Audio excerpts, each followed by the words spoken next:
Hello students, today's class is about rights and duties.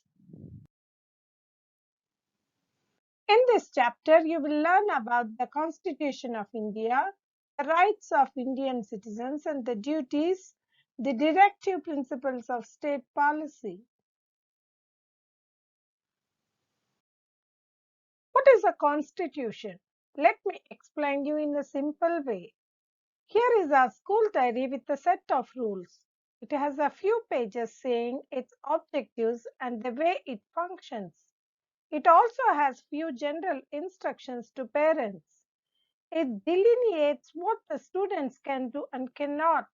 These do's and don'ts will enable the school to function smoothly. Similarly, a constitution is a written document that lays down the framework on which the government works. It gives certain rights to the citizens and lays down duties to them. What are rights? Rights are the conditions necessary for an individual for overall development.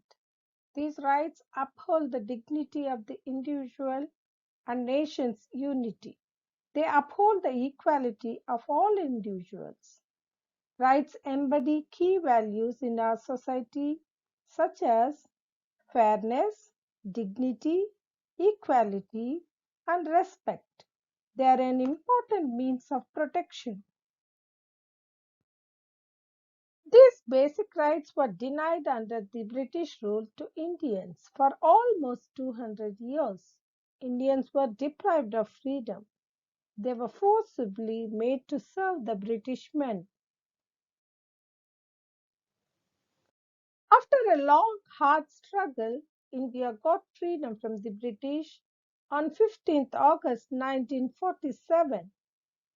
Jawaharlal Nehru became the first Prime Minister of India and raised the Indian national flag at Red Fort in Delhi in honor of the celebrations. Let us see, why do we need a constitution? It is an important law of the land. It lays down principles and guidelines which are required for citizens to live in harmony. We also need it to safeguard citizens' interests and to maintain order in the nation. Leaders realize the need for our own constitution to govern the country in a better way.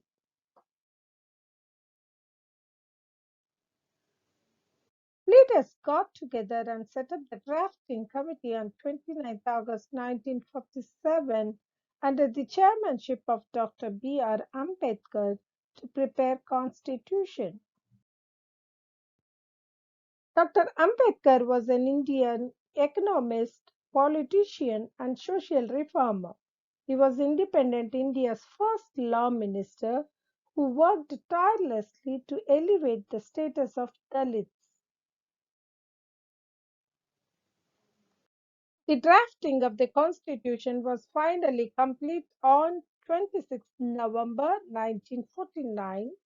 It came into force on 26 January 1950, which came to be known as Republic Day. Our constitution is one of the longest, detailed, handwritten documents in the world. To remember the day when India's constitution came into force on January 26, 1950, the first Republic Day was celebrated with the army band, flag hoisting, and national anthem. Our first president, Dr. Rajendra Prasad, partook in the celebrations. Let us know more about our constitution. It has fundamental rights, fundamental duties of citizens, and directive principles of state policy, a few guidelines for the government.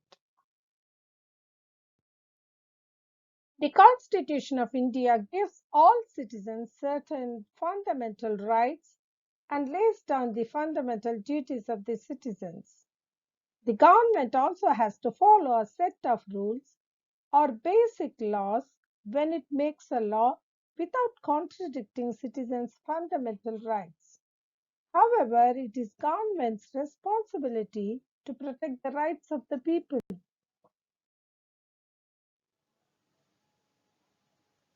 The preamble or introduction to our constitution says that our country is democratic, socialist, secular, sovereign, and republic.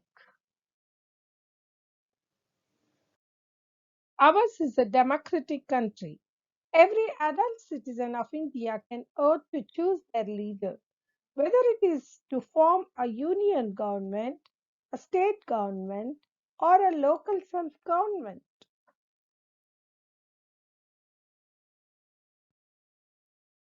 All the people in the country will be treated as equals irrespective of their caste, religion, or in any other way.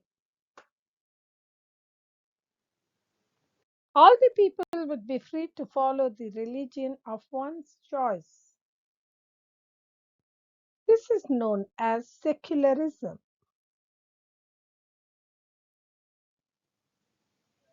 The preamble proclaims that India is a sovereign state, which means India has its own independent authority. The head of the state is elected by the people. India is headed by an elected president. Our current president is Sri Ram Nath Kovind. The day our constitution was complete, that is 26th November, is celebrated as Constitution Day. Our constitution is the supreme law of our country. What are fundamental rights? Fundamental rights are the privileges given to every citizen by the Constitution of India. Let us know more about our fundamental rights laid down by our Constitution. No discrimination can be carried out against anybody.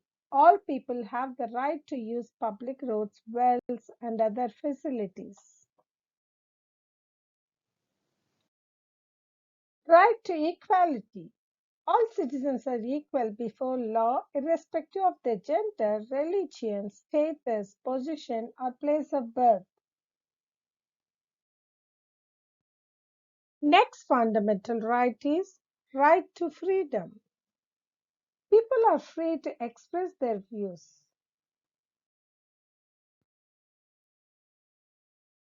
They can assemble and form associations. They can choose a place to travel, to live, or settle anywhere in the country.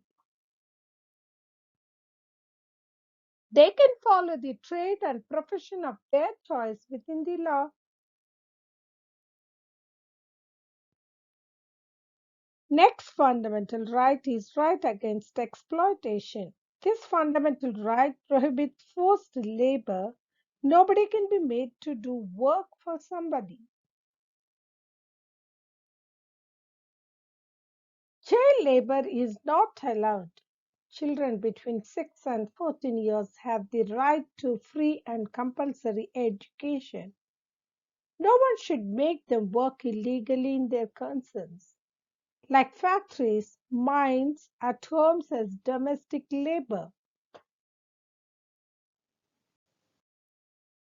Right against exploitation also protects women and prohibits human trafficking as well. That is forced labor in any form. Next one is right to freedom of religion. Every citizen has the right to follow, preach, and practice the religion of their choice. They can worship in their own way.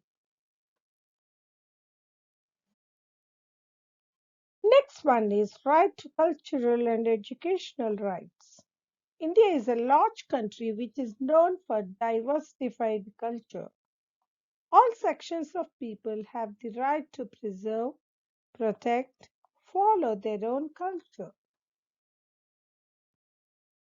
There was a time when the underprivileged could not send their children to school as the school fees was not affordable Girls were forced to stay at home and not study. Now times have changed. The Right to Education Act was passed by the Parliament on 4th August 2009. The Act describes the provision of free and compulsory education for children in the age group of 6 to 14. The Act came into force on 1st April 2010. Every citizen can enjoy the given fundamental rights by the Constitution of India. Every citizen has equal rights to apply to the court of law for justice if there is a threat to their fundamental rights. Every citizen has the right to seek justice from the courts if any of the fundamental rights is taken away. The court will restore our rights.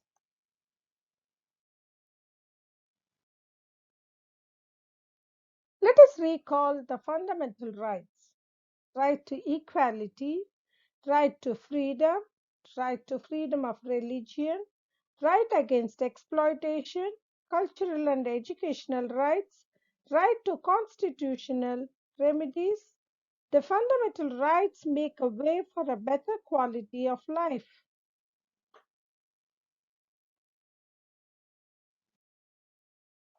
Let us move on to fundamental duties. Duties laid down by the Constitution of India for its citizens are known as fundamental duties. In Gandhiji's words, rights that do not flow from duty well performed are not worth having. Rights and duties go hand in hand. One cannot exist without the another.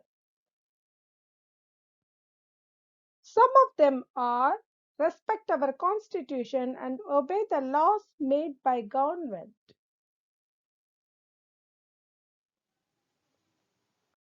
Next one is respect our national flag and national anthem. We must stand in attention wherever our national anthem is sung as a sign of respect.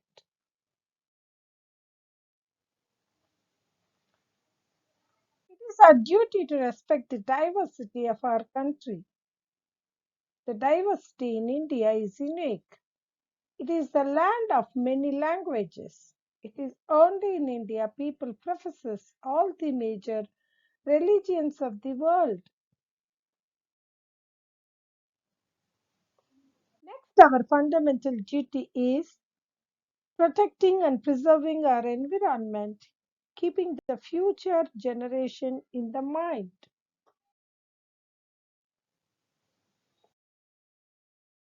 We must help the government in times of national crisis. Being a responsible citizen, it is our primary duty to help the needy rather expecting government to act.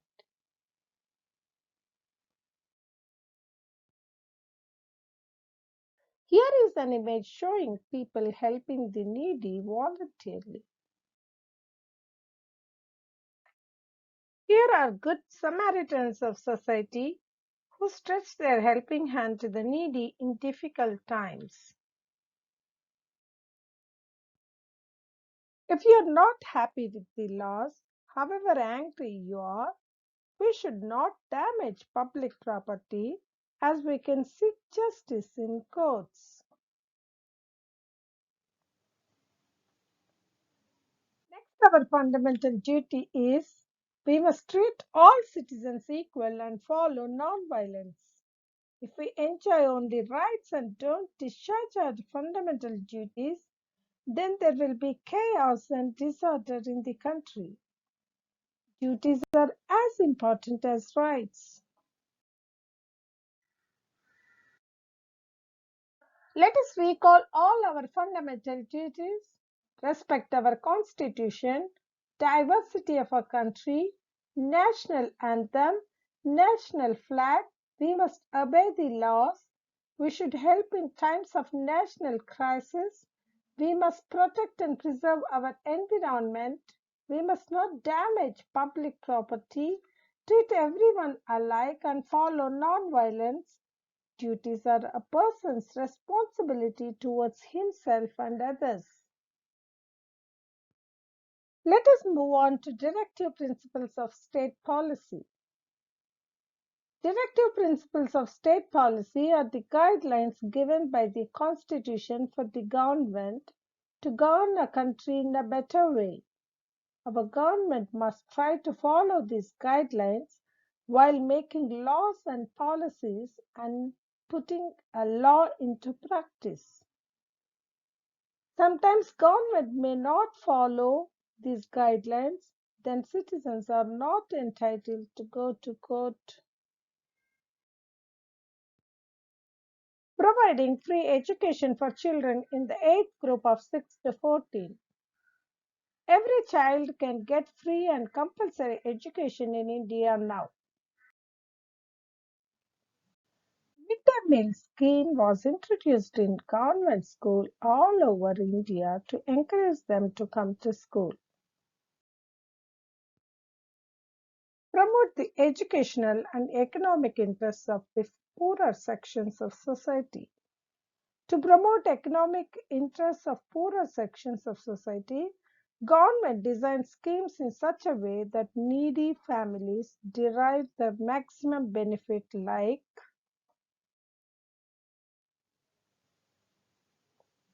reservations, offering free and health care to the most needy, pension schemes, offering loans to encourage self-employment, etc.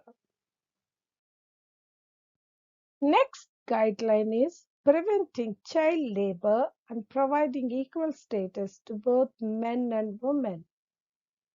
The government is taking necessary steps to prevent child labor by imposing fines, etc.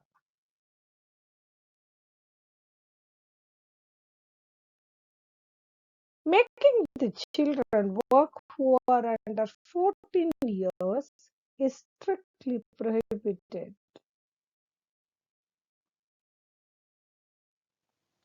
Men and women are given equal status.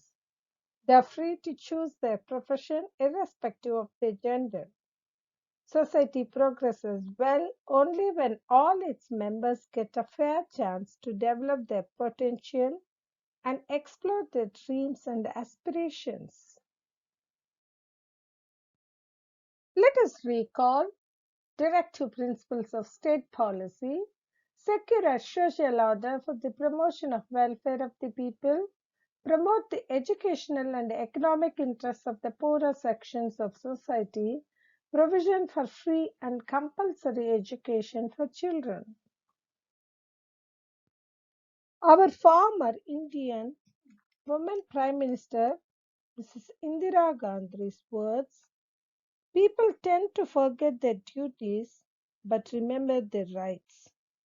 Always remember, duties must be carried out by a virtue of being a citizen of our country.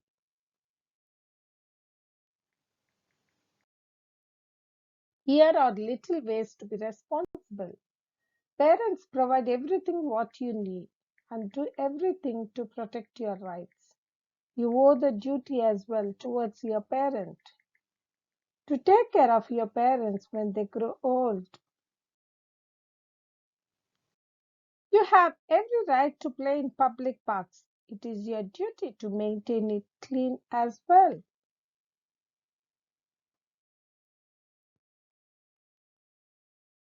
You have right to play, relax in the beach. We should never forget our duty. It is our duty to maintain it clean. Our current Prime Minister set an example by picking the trash from Mamallapuram beach when he visited along with China President last year.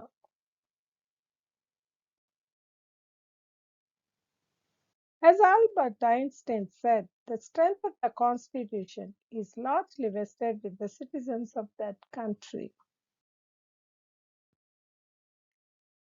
We borrowed few features from other countries' constitution. Did you know that the fundamental rights have been borrowed from American Constitution? The ideas of liberty, equality, and fraternity are from the French Constitution. Let us sum up. The Constitution of India is the supreme law of our country. The Constitution tells the government what it can do and what it cannot. The Constitution of India gives certain fundamental rights and lays down certain fundamental duties for its citizens.